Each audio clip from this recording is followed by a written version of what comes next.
Ukraine का रूस पर भीषण हमला हुआ, यानी यहाँ जो भारत में हो रहा है वो तो हम आपको बता ही रहे हैं, लेकिन युद्ध के मैदान में क्या हो रहा है वो भी जानिए। यूक्रेन ने रूस पर भीषण हमला किया है। देखिए क्या कुछ हो रहा है। रूसी हथियार डिपो पर अटैक किया गया है। ये तस्वीरें सामने आई हैं जिसमें रूसी हथियार डिपो पर यूक्रेन द्वारा किया गया है हमला। रूसी गोला बारूद इसमें नष्ट हो गया है। बड़ी तादाद में जो हमला किया गया, यूक्रेन ने आधी रात को ड्रोन के जरिए ये हमला किया गया। बंदरगाह है टेम्योर्क का जहां पर यूक्रेनी हमला हुआ है और यहां पर रूसी हथियार डिपो मौजूद था जहां पर बड़ी मात्रा में हथियार और गोला बारूद मौजूद था रूस का, जो पूरी तरह से तबाह हो गया है। आधी रात को किया गया था ये हमला यूक्रेन द्वारा। एक और बड़ी जानकारी युद्ध के मैदान से, यूक्रेन के हमले में रूसी बंदरगाह को बहुत ज्यादा नुकसान पहुंचा है। यूक्रेनी हमले में टेम्योर्क बंदरगाह पर आग लग गई। यूक्रेन ने ड्रोन अटैक से इस बंदरगाह को निशाना बनाया था। यूक्रेन लगातार ड्रोन का इस्तेमाल कर रहा है। टेम्योर्क बंदरगाह पर नुकसान हुआ है इस ड्रोन अटैक की वजह से। इस हमले के बाद रूसी टेम्योर्क बंदरगाह पर भीषण आगजनी की तस्वीरें सामने आई हैं। मैक्ट्रेन नाफ्टा गैस टर्मिनल भी इसकी वजह से प्रभावित हुआ है। तो एनर्जी इंफ्रास्ट्रक्चर और हथियार डिपो दोनों निशाने पर थे यूक्रेन के द्वारा किए गए इस हमले में। एक और बड़ी खबर, यूक्रेनी फाइटर जेट ने प्रिसीजन गाइडेड बॉम्ब से ये हमला किया, ये भी जानकारी मिल रही है। वोल्चांस्क में रूसी ड्रोन ऑपरेटर बेस को तबाह कर दिया गया है। यूक्रेन के ऑपरेशन में रूस को भारी नुकसान होने का दावा किया जा रहा है। तो यूक्रेन ने बहुत अग्रेसिवली हमले किए हैं अलग अलग जगह पर। देखिए ये वोल्चांस्क की तस्वीरें जहां पर यूक्रेन ने हमला किया है। एक और बड़ी खबर पोक्रोस्क फ्रंट से आ रही है। पोक्रोस्क फ्रंट पर यूक्रेन ने बड़ी कार्रवाई की है। यूक्रेन ने रूसी घुसपैठ की कोशिश को यहां पर नाकाम कर दिया है। ड्रोन से रूसी घुसपैठियों की लोकेशन को डिटेक्ट किया गया। ये देखिए रूसी घुसपैठ की कोशिश यहां पर पोक्रोस्क में जो हो रही थी। पोक्रोस्क में आमने सामने की जंग जारी है। पोक्रोस्क में ही रूस ये दावा कर रहा है कि बड़ा इलाका उनके कब्जे में आ चुका है। यूक्रेनी हमलों का रूस ने भी जवाब दिया है। बीती रात रूस ने यूक्रेनी इलाकों में ड्रोन से अटैक किया था। तुर्बिव शहर में रूस ने जवाबी हमला किया था। रूसी ड्रोन अटैक में यहां पर आग लग गई। तो ड्रोन का इस्तेमाल सिर्फ यूक्रेन नहीं कर रहा है, रूस भी ड्रोन द्वारा हमले कर रहा है। और तुर्बिव शहर में रूस ने जवाबी हमला किया था ड्रोन का इस्तेमाल कर कर। और यहां पर देखिए किस तरह की आग लगी इस ड्रोन हमले में जो रूस ने यूक्रेन में किया था। लगातार एक दूसरे पर हमले कर रहे हैं। यूक्रेन ने बहुत अग्रेसिवली हमला किया है, ड्रोन का इस्तेमाल किया है। तो वहीं रूस ने भी ड्रोन का इस्तेमाल कर यूक्रेन पर हमला किया है। तुर्बिव शहर में भारी नुकसान होने का दावा किया जा रहा है यूक्रेन को।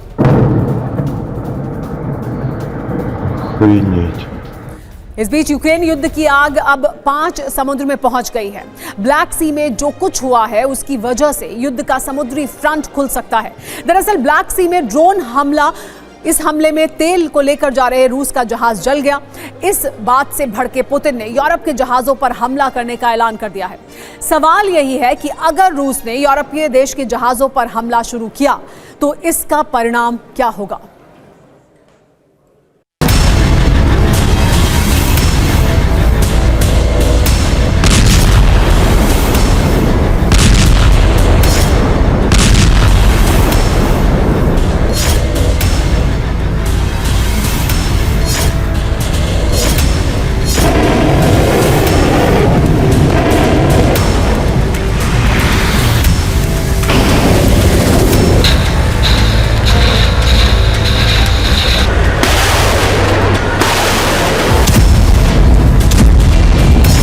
ब्लू जोन में महायुद्ध का सबसे बड़ा फ्रंट खुल गया है।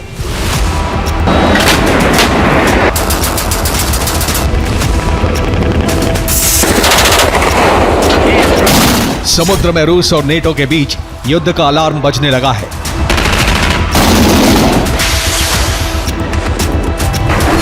रूस और नेटो की नौसेनाएं एक दूसरे से टकराने के लिए तैयार हैं।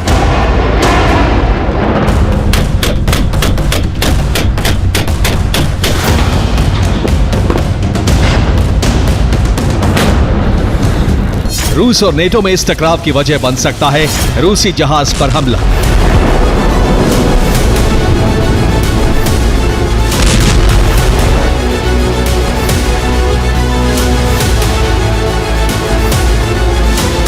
रूस के जहाज पर यह हमला काला सागर में हुआ।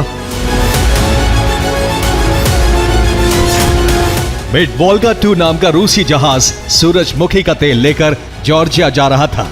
जहाज तुर्की के पास से गुजर रहा था, तभी उस पर ड्रोन से हमला हुआ। विस्फोट की वजह से जहाज में आग लग गई। ये आग इसलिए बहुत भड़क गई क्योंकि जहाज के टैंकर में तेल था। हमले की वजह से जहाज के 2 क्रू भी घायल हो गए।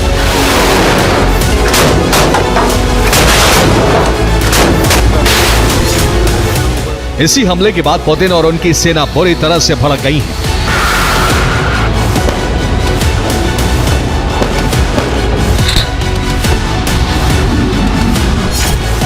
रूस का कहना है कि इस हमले के पीछे यूक्रेन का हाथ है, लेकिन यूक्रेन ने कहा है कि इस हमले से उसका कोई लेना देना नहीं है। रूस ने यूक्रेन को दंड देने का ऐलान किया है, लेकिन यूक्रेन ने कहा है कि यह रूस का फॉल्स फ्लैग ऑपरेशन है।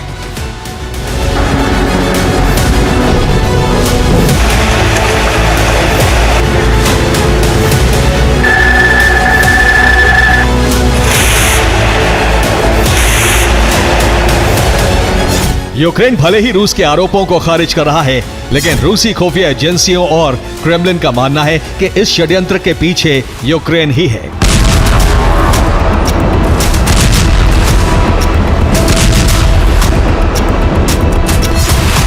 क्रेमलिन इसलिए क्रोध से भरा हुआ है क्योंकि पिछले 5 दिनों के अंदर ब्लैक सी में ये यूक्रेन का दूसरा बड़ा हमला है।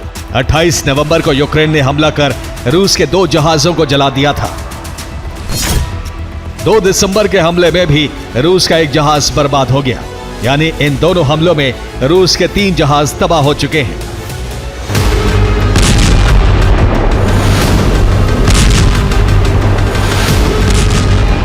ब्लैक सी में लगातार हो रहे हमलों से भड़के पुतिन ने न सिर्फ यूक्रेन को बल्कि उसकी मदद करने वाले यूरोपीय देशों को भी दंड देने का ऐलान कर दिया है।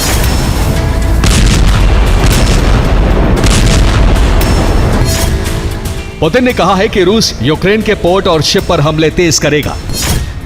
रूस यूक्रेन को ब्लैक सी से पूरी तरह काट देगा। रूस अब यूक्रेन की मदद करने वाले देशों के जहाजों को भी तबाह करेगा।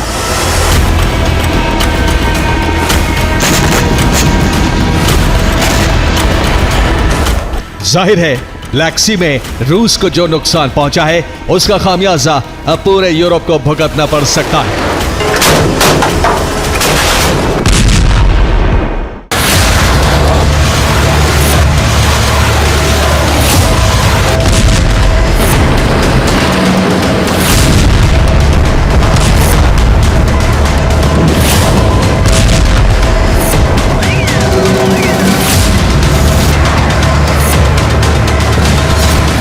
ब्लैक सी में हमला किसने किया? रूसी जहाज को जलाने के पीछे किसका षड्यंत्र है?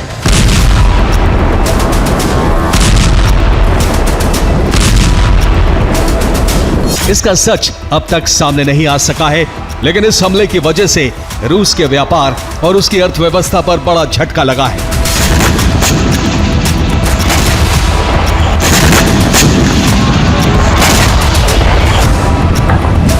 ब्लैक सी में लगातार हो रहे हमलों की वजह से कई देशों ने रूस से व्यापार बंद करने का फैसला लिया है।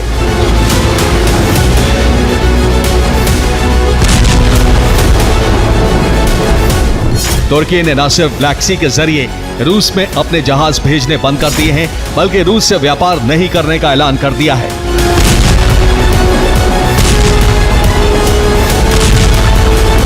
तुर्की समेत कई देशों के इस निर्णय से भी यूक्रेन और यूरोप के खिलाफ पुतिन का क्रोध चरम पर पहुंच गया है।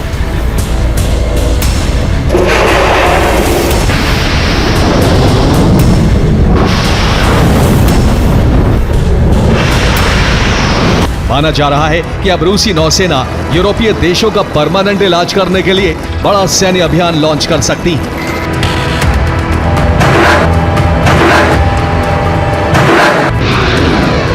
रूस ने एक साथ 5 समुद्र में अपना ऑपरेशन शुरू कर दिया है। इस ऑपरेशन के टारगेट पर यूक्रेन और पूरा यूरोप है।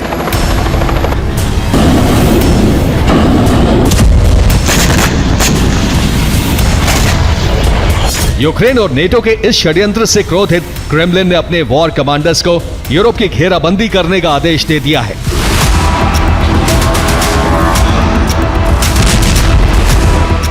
पुतिन के आदेश के बाद से ही कई समुद्र में रूसी नौसेना के युद्धपोत और पनडुब्बियों की संख्या बढ़ाई जा रही है।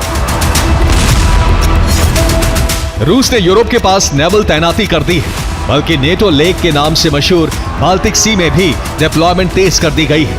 बाल्टिक सागर में तैनाती कर रूस ने Estonia, Latvia, Lithuania, Poland, Germany, Finland और स्वीडन को घेर लिया है। रूस ने ब्लैक सी बेड़े में नए सिरे से तैनाती शुरू कर दी है। अजोव सागर में तैनाती कर रूस ने पूरे यूक्रेन को घेर लिया है। आर्कटिक और नॉर्थ सी में तैनाती कर रूसी नौसेना ने ब्रिटेन, फ्रांस, नॉर्वे, डेनमार्क और नीदरलैंड्स की घेराबंदी कर दी है।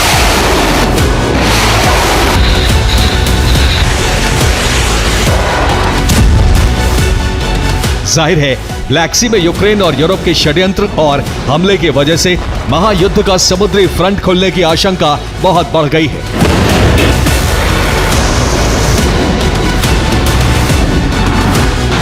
रूसी नौसेना अब यूरोपीय देशों को दंड देने की तैयारी कर चुकी है।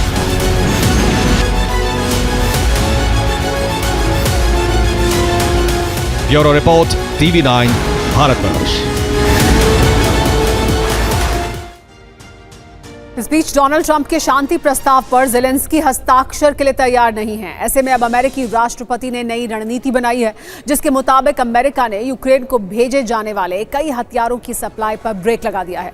ट्रंप का प्लान हथियारों की सप्लाई बंद कर ज़ेलेंस्की को घुटनों पर लाना है, ताकि वो युद्ध में लाचार होकर शांति समझौते के लिए तैयार हो जाएं।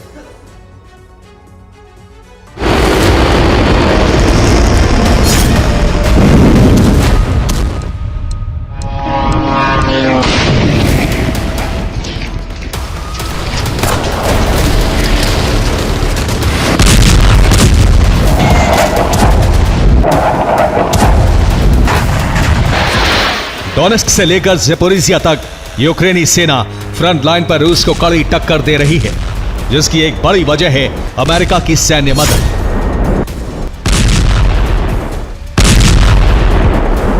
लेकिन यूक्रेन का यह शक्ति संचार अब बंद होने वाला है।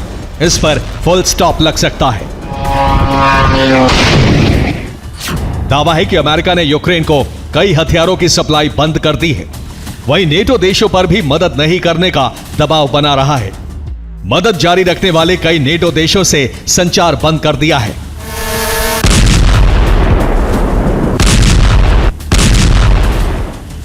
इस बात का खुलासा जर्मन कमांडर क्रिश्चियन फ्यूरिंग ने एक साक्षात्कार के दौरान किया। इस दौरान उन्होंने साफ साफ कहा कि अमेरिका ने यूक्रेन को कई अहम हथियारों की सप्लाई रोक दी है। साथ ही कई देशों को सप्लाई रोकने के लिए कहा है।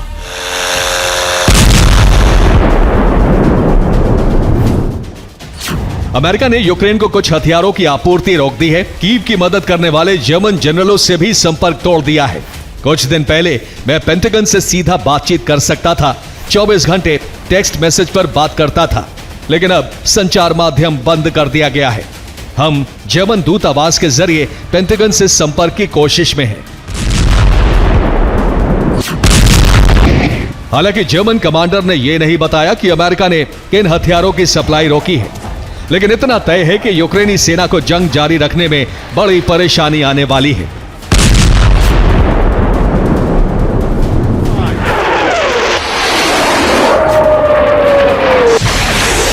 क्रिश्चियन फ्यूरिंग यूक्रेन स्पेशल स्टाफ के प्रमुख रह चुके हैं, जो युद्ध में यूक्रेन की सैन्य सहायता का निरीक्षण करते थे। ऐसे में उनका संपर्क पेंटागन से कटने के बड़े मायने निकाले जा रहे हैं। इस बीच यूरोप के कई और देशों से भी सैन्य मोर्चे पर यूक्रेन के लिए बुरी खबर है। चेक रिपब्लिक ने यूक्रेन को T-72 टैंकों की डिलीवरी रद्द कर दी है। इन टैंकों को चेक रिपब्लिक अपग्रेड करने वाला था, जिसका काम इटली की कंपनी को दिया गया था, लेकिन कंपनी इन्हें अपग्रेड नहीं कर पाई है। इटली ने 2026 में यूक्रेन के लिए जारी सहायता पैकेज को फिलहाल रोक दिया है। यूक्रेन को 2026 में मदद जारी रखने पर विचार जारी है।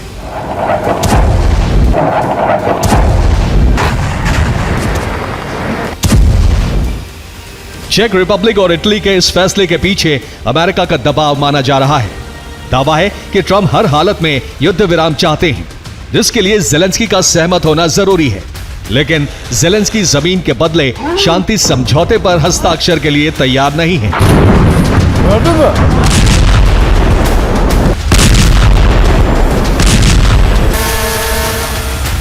ऐसे में माना जा रहा है कि ट्रंप अब यूक्रेन का शांति संचार रोककर जेलेंस्की को हस्ताक्षर के लिए मजबूर करने की कोशिश में हैं।